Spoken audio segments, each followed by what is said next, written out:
आउनुस् friends लिएर आइसके अर्को एउटा नयाँ जबरदस्त भिडियो एन्ड आज हामी कुरा गर्ने छौं Vivo को तर्फबाट आउनेवाला नयाँ स्मार्टफोनको बारेमा जसको नाम हो Vivo S7 भने यसको फर्स्ट इमेज लिक भइसक्यो। जस्तै कि तपाई हेर्न सक्नुहुन्छ Vivo S7 मा तपाईलाई के कस्तो डिजाइन देख्न सकिन्छ भनेर। तर जहाँसम्म मलाई लाग्छ जुन यसको डिजाइन छ सिमिलर छ X50 सँग, यानी कि भर्खरै Vivo को जुन X50 सिरिज देख्न सकिन्थ्यो भने ठीक त्यस्तै तरिकाको डिजाइन तपाईलाई यो पाली Vivo S7 मा पनि देख्न पाउनुहुन्छ। अनि यदि तपाईलाई याद छैन भने म तपाईलाई भन्न चाहन्छु कि यसको जुन पछिल्लो भ्यारिएन्ट छ Vivo S6 त्यसमा तपाईलाई हल्का डिफरेन्ट डिजाइन देख्न सकिन्थ्यो, यानी कि त्यसको भित्र सर्कुलर डिजाइन पछाडी देख्न सकिन्थ्यो क्यामेरामा, र यो पाली Vivo S7 मा स्क्वेरी कटआउटमा क्यामेरा डिजाइन देख्न सकिन्छ।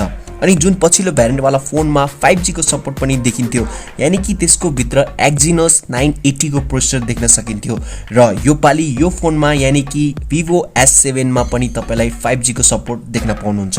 र सायद मलाई यस्तो लाग्छ कि यो फोनमा तपाईलाई Snapdragon 765G वाला प्रोसेसर देख्न सकिन्छ। अब यो त्यति कन्फर्म त छैन कि यसमा तपाईलाई कुन चाहिँ प्रोसेसर देख्न पाउनुहुन्छ भनेर।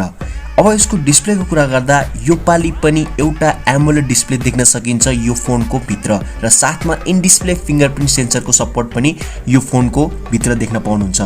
अनि यसको क्यामेराको कुरा गर्दा जस्तै अब मैले तपाईलाई पहिले भनिसके कि पछाडी स्क्वेरी कटआउटको भित्र चारवटा क्यामेरा देख्न सकिन्छ, जसमा सायद तपाईलाई 48 मेगापिक्सलको मेन क्यामेरा लेन्स देख्न सकिन्छ।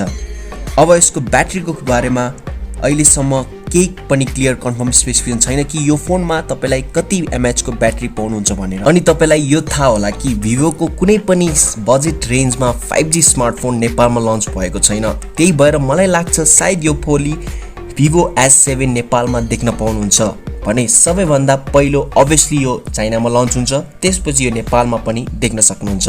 अनि यसको प्राइसको बारेमा हामी अहिले गेस गर्न सक्दैनौं, किनभने यसको भित्र के कस्तो स्पेक्स पाउँछ अहिले हामीलाई कन्फर्म थाहा छैन। अनि फ्रेन्ड्स तपाईलाई के लाग्छ Vivo S7 लाई नेपालमा लन्च गर्न पर्छ कि पर्दैन? तपाई मलाई तल कमेन्ट्स गरेर जरुर भन्नु होला। अनि फ्रेन्ड्स यदि तपाईलाई यो भिडियो राम्रो लाग्यो भने मेरो च्यानललाई सब्स्क्राइब गरेर मलाई सपोर्ट गर्न सक्नुहुन्छ। भेट्ने छौं अर्को नयाँ भिडियोमा।